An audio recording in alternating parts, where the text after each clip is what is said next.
Qu'est-ce qu'il nous reste à faire? Maintenant, on va à prime ici, là. On reprend tout ça, B prime. Ici, C et C prime. D ici et D prime. Là. Dernière chose, c'est de fermer le circuit.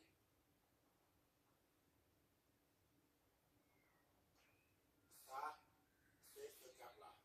D'accord? Et ce câble-là, du pôle négatif jusqu'à D prime. C'est là. En haut, c'est pareil, on va fermer le circuit. Le circuit est ainsi bouclé. Et on reprend les courants. Le courant I sort d'ici.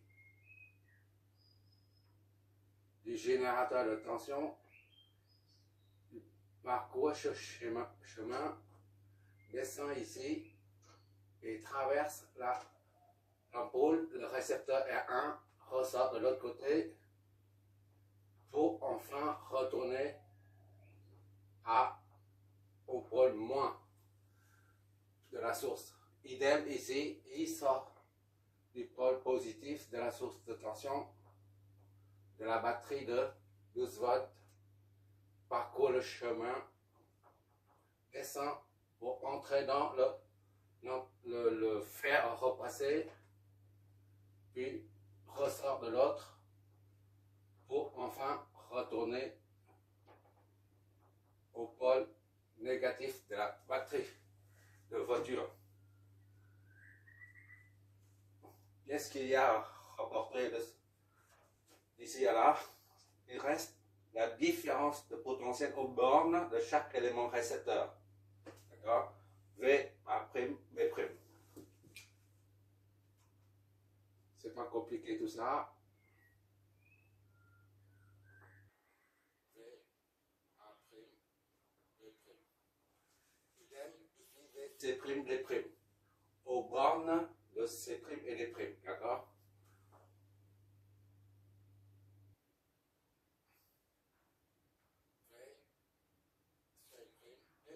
Voilà, c'est terminé.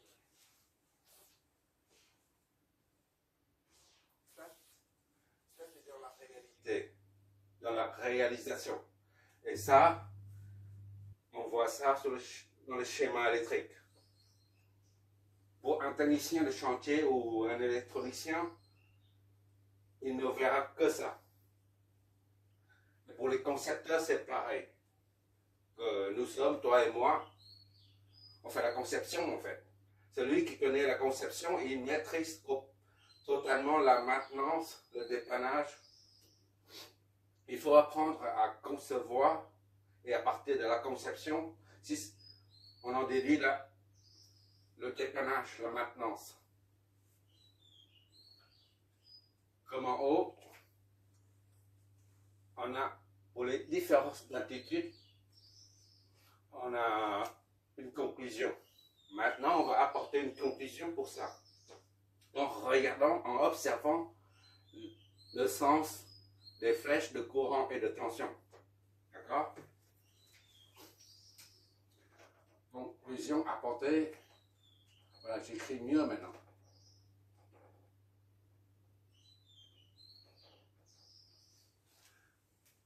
On remarque ici que pour une source de tension, le sens de la flèche de courant et le sens de la flèche de la différence de potentiel s'orientent dans le même sens. En d'autres termes, la flèche de courant, la petite flèche là, et la flèche de différence de potentiel s'orientent dans le même sens. Idem ici, c'est une source de tension. Ou une source de courant, c'est la même chose. La flèche de courant, la petite flèche là, et la flèche de différence de potentiel s'orientent dans le même sens. Tandis que, par contre, pour un récepteur, R1 ou R2, les deux flèches s'opposent. D'accord? Ici, c'est pareil. Les deux flèches s'opposent. La conclusion, c'est que pour une source de courant ou de tension, les deux flèches, la flèche de courant et la flèche de tension, s'orientent dans le même sens. Et pour un récepteur, la flèche de courant et la flèche de tension s'opposent. Voilà, comme conclusion. Et cette conclusion, on l'a baptisée, on la baptise, on va nommer comment? La convention.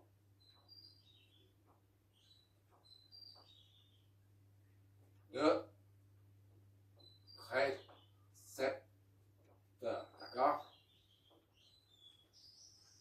Ça, c'est hyper important en électricité comme en électronique. Si on ne retient pas ça, on ne peut aller nulle part, on ne peut analyser aucun circuit électrique, d'accord? Je reprends puisque c'est tellement important. Pour une source de tension ou une source de courant, les deux flèches, la flèche de tension et la flèche de courant s'orientent dans le même sens. Pour un récepteur, la flèche de tension et la flèche de courant s'opposent. Hyper important, mais hyper simple aussi. Bon. En électricité comme en électronique, si on a un problème à analyser, il faut développer, on a un circuit et pour résoudre, on écrit une dizaine de lignes, disons 20 lignes pour avoir la solution. Mais seulement les deux premières lignes concernent l'électricité. Les lois d'Ohm, loi Neu, loi des mailles, etc. Tout le reste, que des maths. Il n'y a que des maths, il n'y a rien d'autre. Et ce sont des maths élémentaires. Pourquoi je dis ça? Parce qu'on va regarder, je regarde bien ici, cette flèche-là représente un vecteur. D'accord? Un vecteur, il y a un point de départ, un point d'arrivée. Et la longueur du vecteur représente le module, son module. En l'occurrence, c'est 1,5 volts. D'accord? Ici, idem. C'est un vecteur. Son point de départ, son point d'arrivée. La pointe de la flèche s'oriente vers le point d'arrivée. Et là, la longueur de la flèche est représentée par son module.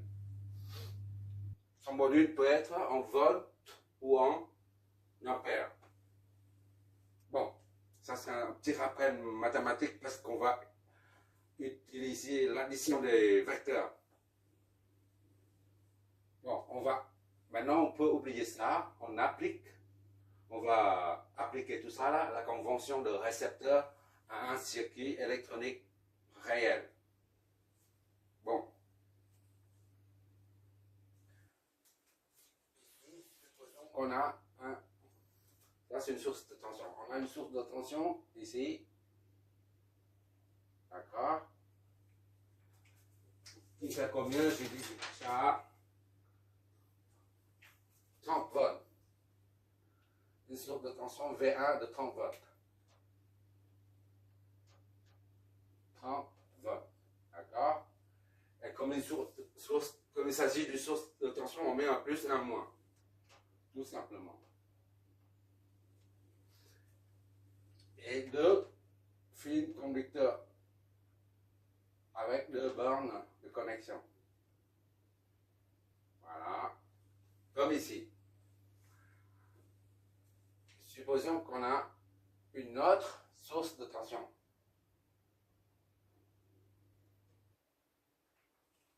V2 de 20 volts, par exemple. C'est un cercle muni de deux fils, plus et moins. Comme d'habitude, on dessine ça avec deux points de connexion. Voilà. Et on va mettre un récepteur R1 sur une résistance. Un récepteur R1 qui est comme ça.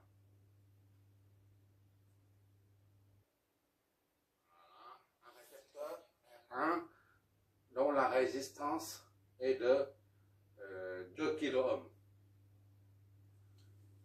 D'accord? Et le deuxième récepteur,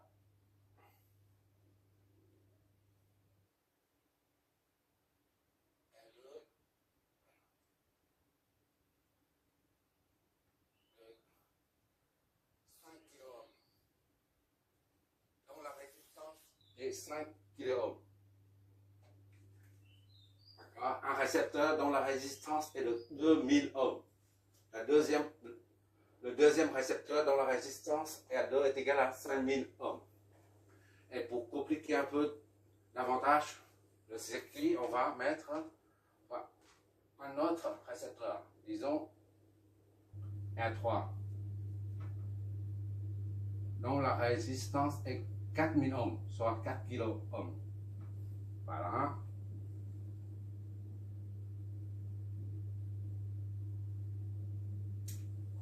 Ah, je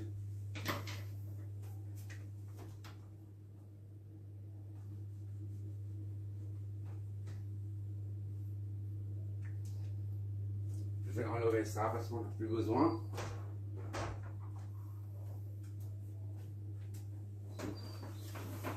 On met ça ici. Ah, c'est la misère. C'est la misère. C'est la misère du monde. Quelle misère.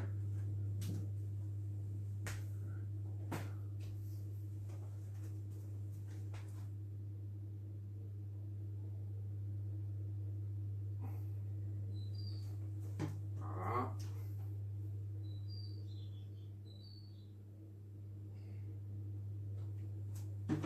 Maintenant, on va fermer le circuit.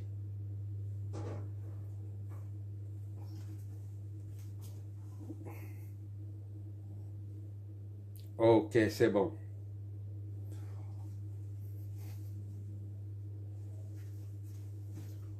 On va fermer le circuit. Voilà.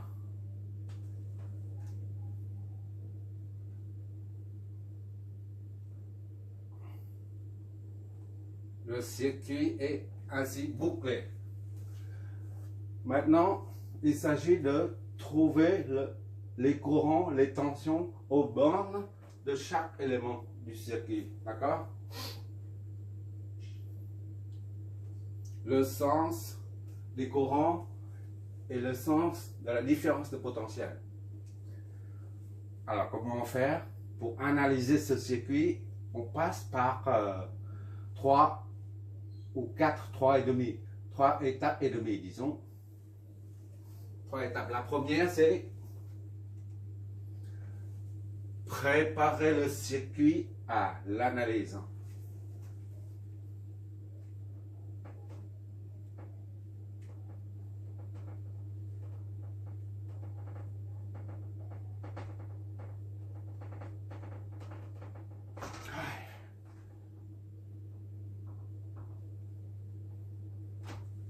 La deuxième étape consiste à poser les équations électriques.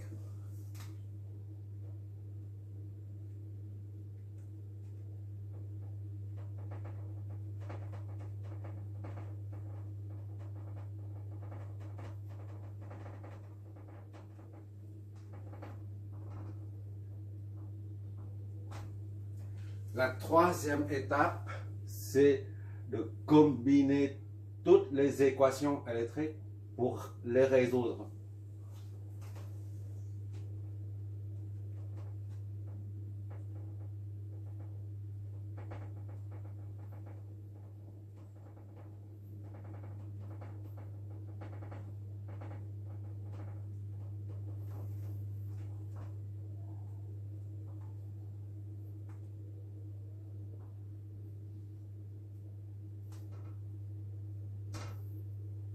Voilà. Et la quatrième étape, elle est facultative. Mais je la fais à chaque fois. Il s'agit de simuler le circuit via un logiciel que tout le monde connaît, spice. D'accord? Quatrième étape, c'est simuler le circuit.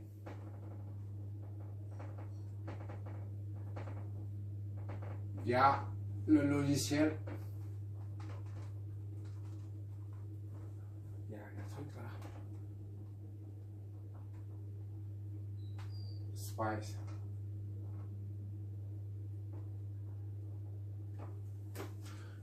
Le concept de des circuits intégrés, les chips, on dit, ils font chaque fois la simulation.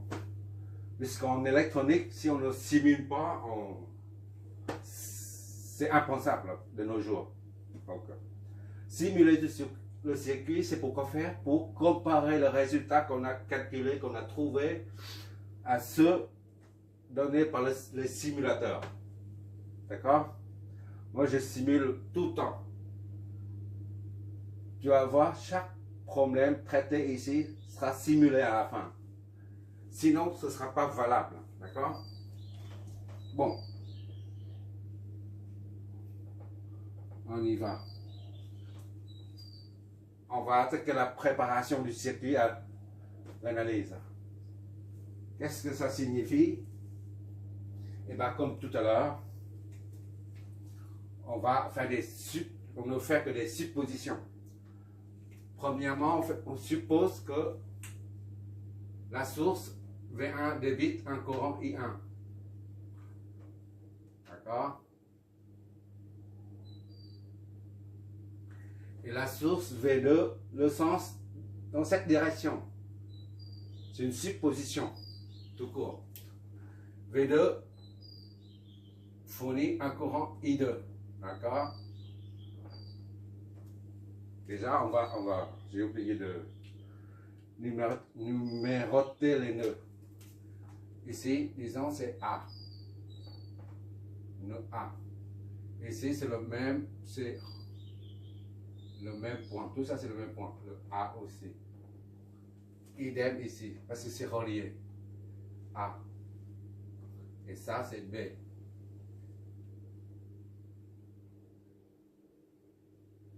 Ici, c'est C.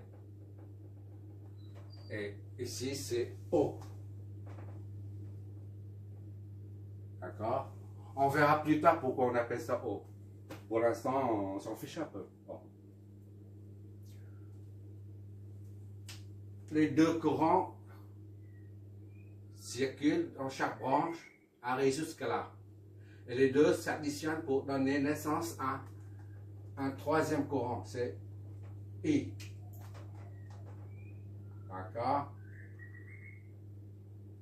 Au lieu de, on peut mettre I3, hein, mais I. I représente la somme des deux. Le courant I descend ici, traverse la résistance R3, le récepteur R3, si tu préfères.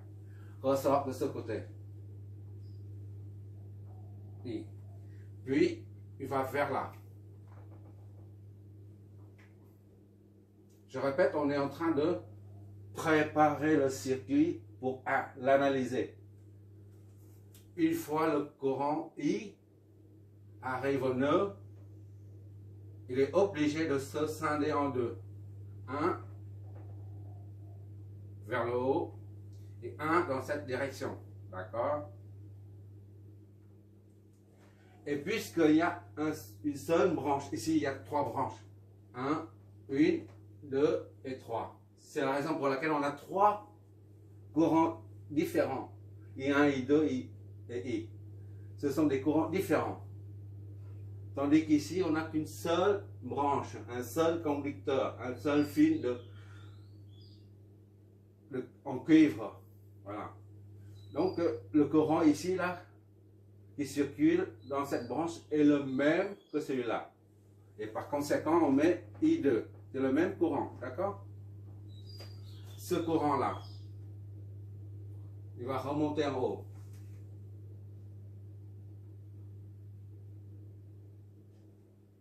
Donc, il va remonter en haut. Et comme il y a une seule branche, ce courant est le même que celui-là. Et par conséquent, c'est I1. Voilà. C'est tellement simple. Qu'est-ce qu'il manque pour un circuit? Pour un circuit, on a le courant, mais il manque les différences de potentiel, d'accord? On a la source, les sources, on a les récepteurs, on a les courants qui circulent dans les branches. Il manque la différence de potentiel aux bornes de chaque élément.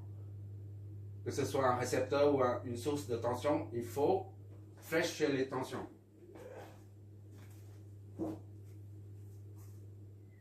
Quand on parle de tension, on entend par là, il s'agit d'une différence de potentiel, d'accord? Tension signifie différence de potentiel. Maintenant, il faut flécher les tensions. Ici, c'est V, A, B.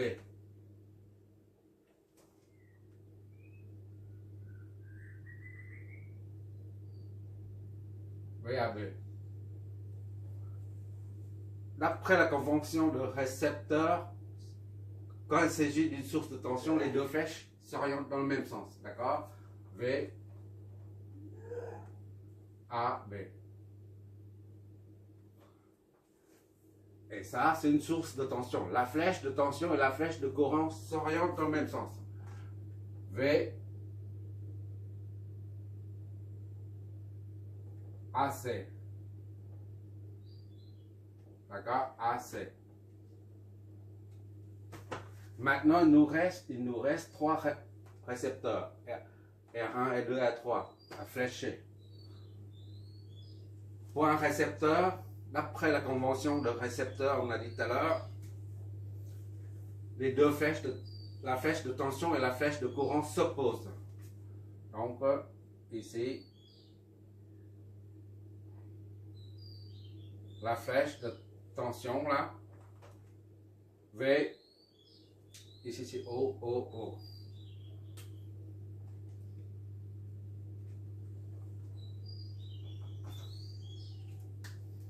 V, on part de la pointe de la flèche jusqu'au pied. V, O, B.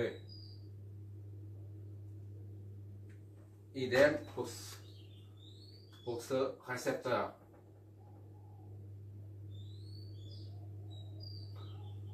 Les deux flèches doivent s'opposer. Ça descend et ça monte. Puisque ça monte, la flèche de tension s'oriente vers le bas.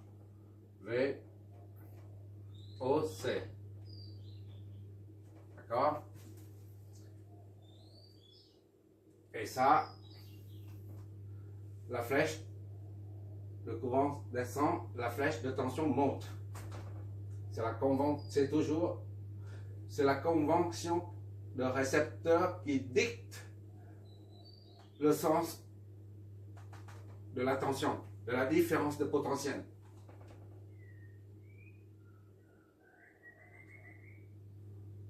V, A, O. D'accord?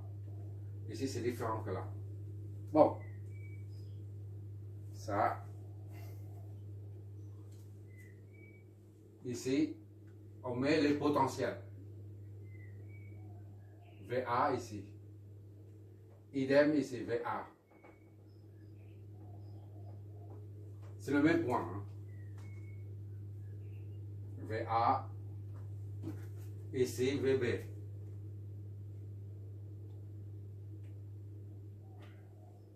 VC. J'utilise ces flèches-là, ça vient du génie civil. VC. Et enfin, ça, VO. Potentiel au point O. On met un seul. VO. Bon, ici, c'est VO aussi. Ce sont des potentiels à chaque point du circuit. VO. Une dernière chose. On a, comme on a dit, pour une source de tension, quand c'est marqué 30 volts ici, Cela signifie au pôle positif, on a 30 volts. Et au pôle négatif, on a 0 volts. D'accord? Ici, c'est la même chose. Pour une source de tension 20 volts, cela signifie qu'au pôle positif, on a 20 volts. Et au pôle négatif, on a 0 volts.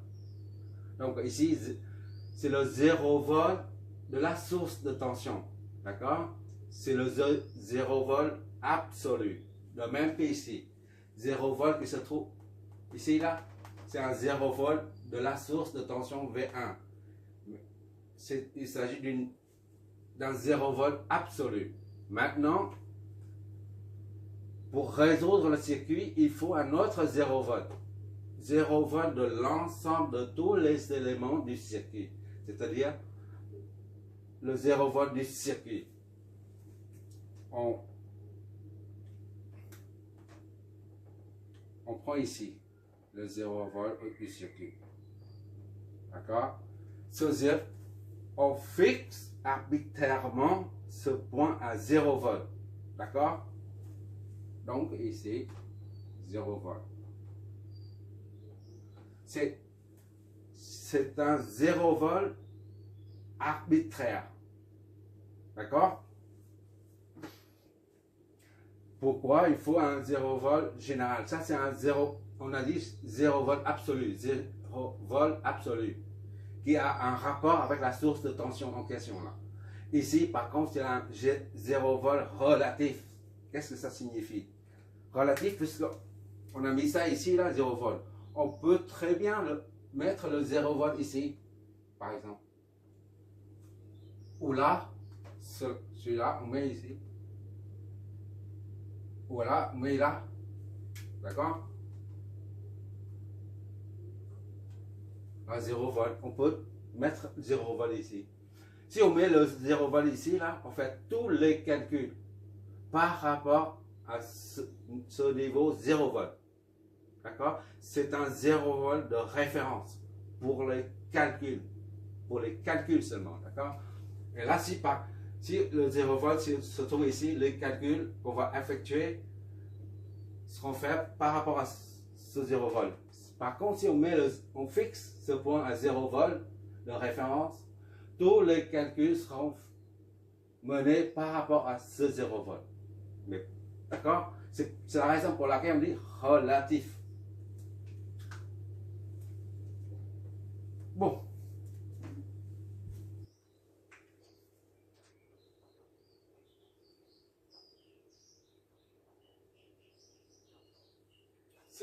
C'est le 0 volt de l'ensemble du circuit. Bon. Ça, c'est terminé la phase de préparation du circuit à l'analyse. C'est terminé.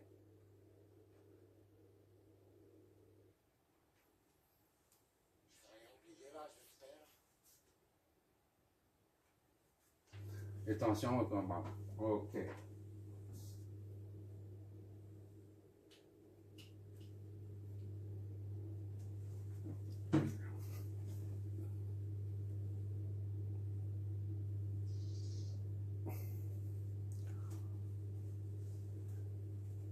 Maintenant, on va poser les équations électriques. Étape 2. Comment on va faire ça? On se sert de la loi d'Ohm. La loi d'Ohm nous dit que la différence de potentiel au bord d'un élément récepteur est égale à la résistance multipliée par le courant qui la traverse. D'accord? Loi d'Ohm.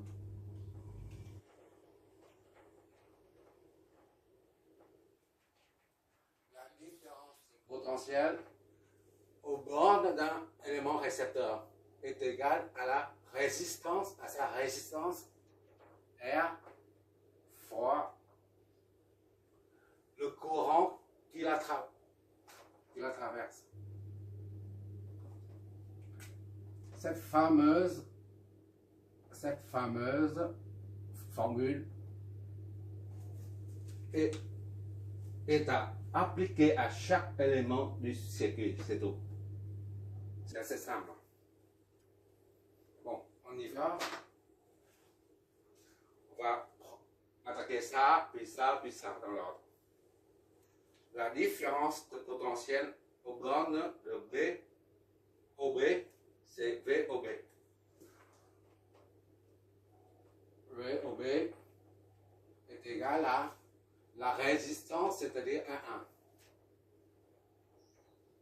fois le courant qui la traverse, c'est I1. D'accord? Or, on a dit la différence de potentiel VOB est égale au potentiel au point O moins le potentiel au point B. Donc, VOB est égal à VO moins VB. D'accord? Comme ici, la différence de d'altitude entre A et B, c'est l'altitude au point A moins l'altitude au point B. D'accord? Ici, VAB est égal à VA moins VB. 1,5 moins 0, ça donne 1,5. D'accord? On applique ça.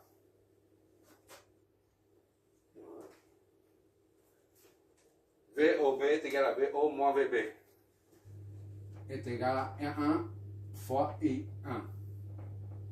Bon, le temps est limité, on va continuer avec la vidéo après.